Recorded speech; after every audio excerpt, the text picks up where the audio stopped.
Islam merupakan salah satu agama resmi di Indonesia dan merupakan satu-satunya agama yang paling banyak dikunjungi oleh penduduknya.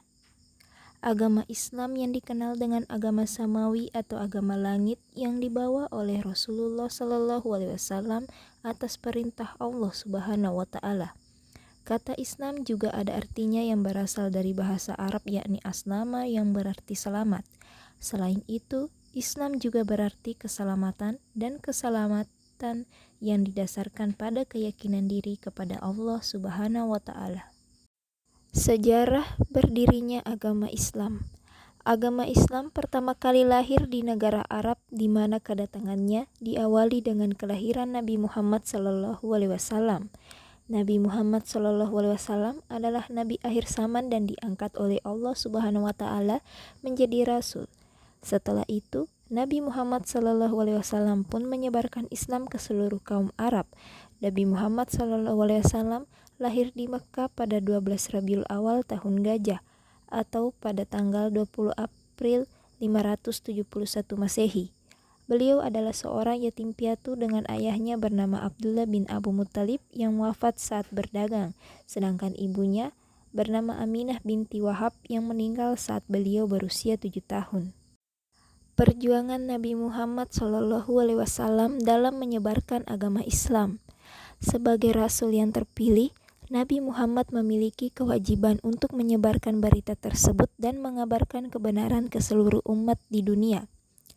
Maka sejak saat itu, Nabi Muhammad SAW berkomitmen untuk melaksanakan dan menyebarkan ajaran Islam ke seluruh dunia.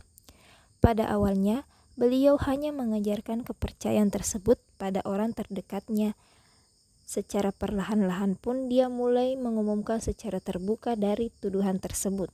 Ada yang menerima dan tentunya ada yang sangat menolaknya. Tantangan tersebut datang dari kaumnya sendiri yaitu suku Quraisy. Pertentangan tersebut pada kekejaman terhadap kaum muslimin dan ancaman pembunuhan beliau, maka Nabi Muhammad SAW pun hijrah keluar Mekkah menuju ke kota Yastrib. Di sana Nabi Muhammad lebih diterima, di mana banyak penduduk Yastrib untuk memeluk agama yang diajarkan. Adapun strategi dakwah Nabi Muhammad SAW ialah menanamkan iman pada sahabat.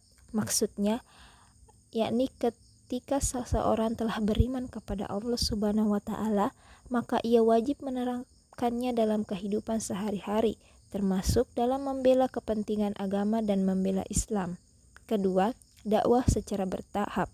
Dalam berdakwah menggunakan tahapan dan strategi yang jelas, di mana beliau memulai dengan keluarganya sebelum menyebarkan ke lingkungan terdekat, dan kemudian dilanjutkan ke masyarakat sedikit demi sedikit.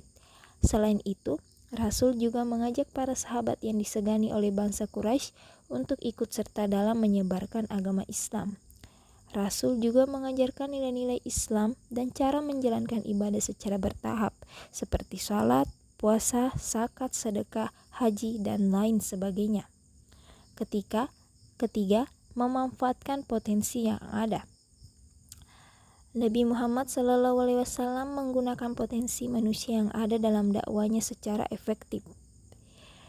Salah satunya adalah dengan menikahi Khadijah dan mengajak pamannya yang memiliki kekayaan berlimpah untuk memberikan dana dalam dakwanya. Selain itu, Rasul juga memiliki sahabat yang memiliki pengaruh besar dalam suku Quraisy. Merekalah yang membantu melindungi Rasul dalam perang. Nabi Muhammad SAW juga memanfaatkan potensi intelektual sahabatnya demi kepentingan penyebaran agama Islam seperti Ali bin Abi Thalib, Sa'id bin Sabit, dan Abdullah bin Mas'ud. Keunggulan diplomasi dan dakwah Nabi Muhammad SAW menyebabkan umat Islam memasuki fase yang sangat menentukan.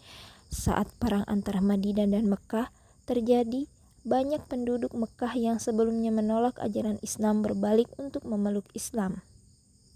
Setelah kota Mekkah ditaklukkan, usaha keras Nabi Muhammad SAW pun mulai berbunga di bangsa Arab, di mana pada akhirnya hampir seluruh Jazirah Arab telah memeluk agama Islam pada saat beliau meninggal dunia.